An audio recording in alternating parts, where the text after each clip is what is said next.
Hi guys, thanks for joining me. We find ourselves today in the book of Matthew, chapter 4.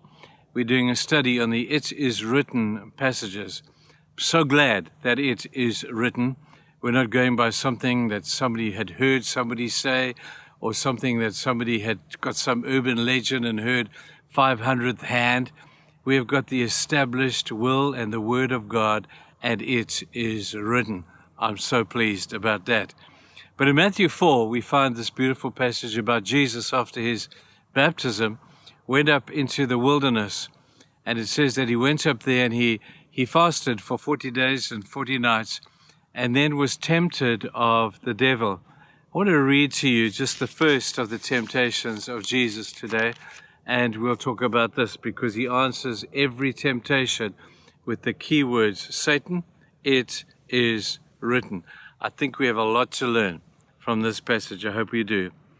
And then the tempter, the devil, came to him and said, if you are the Son of God, command that these stones be made bread. You see, Jesus was hungry. He was human, just like us. 40 days of no food can leave you kind of peckish. And Jesus was looking hungry. The devil had been sitting on the side, counting the days, 35, 36, 39, 40 days. And Jesus was looking like he hadn't eaten for 40 days. Anyway, Satan came to him, and he said to him, if you're the Son of God, command that these stones be made bread. But he answered and said, it is written, man shall not live by bread alone, but by every word that proceeds out of the mouth of God. Now, the first thing we want to do when we talk about this, we've got to understand what a test is. You see, Jesus came down, and I love that verse that says that he was tested in every way as we as human beings are tested.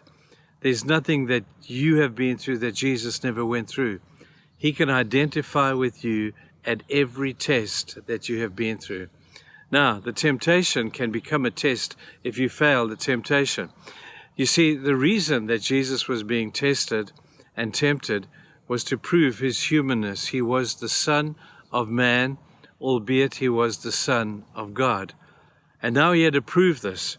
And so after 40 days of a hungry period, Satan came to him when he was possibly at his most vulnerable. Now there are some who would say, no, that's not right. That Jesus was at his most powerful after 40 days of fasting, that his spirit was strengthened and his physical hunger had been disciplined by himself, and he was a lot stronger at the end of the 40 days than he was at the beginning. I don't know, you can decide on that one. But all I know that Jesus was very hungry. Satan saw this. He'd been counting the days. 35, 36 days, 37, 38, 39, 40 days. He thought, now I can go and I can tempt Jesus. Well, he went there and we read it. He said, Jesus, if you are the Son of God, then why don't you turn these stones into bread? It was just a test, people. It was just a test that God allowed Jesus and us to go through. So before we move any further into this particular answer of it is written, we got to understand why God tests stuff. You see, God is God, and he's like a quality controller. He will put everything he owns and everything he creates through the test to see that it does and is what he wanted it to do. Like back in creation, God put the sun in the sky, and he said, it is good. And it wasn't just good because it looked nice or it was beautiful to watch. It was good because it served its purpose. And God was establishing through that test the goodness of that which he had made. You know what, people? He does the same thing with us, does he not? He puts us through tests for exactly the same reason.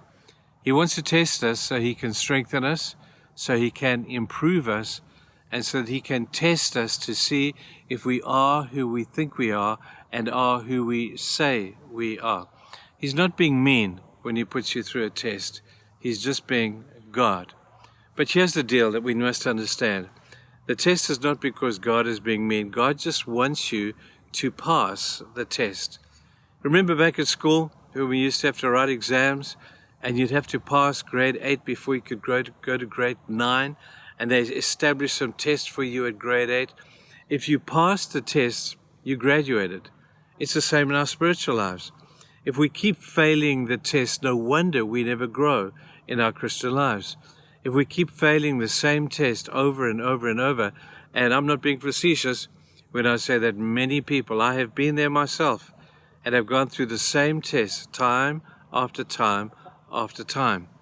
And God will not let you graduate to the next level until you pass the test at the level on which you are. So maybe today you're going through some tests. Maybe things are not always going well. I got to tell you, I think you need to look at these things maybe a bit differently. God is just testing you. He's not being mean, not being unkind. He's just being God. He wants you to grow in faith. He wants you to strengthen.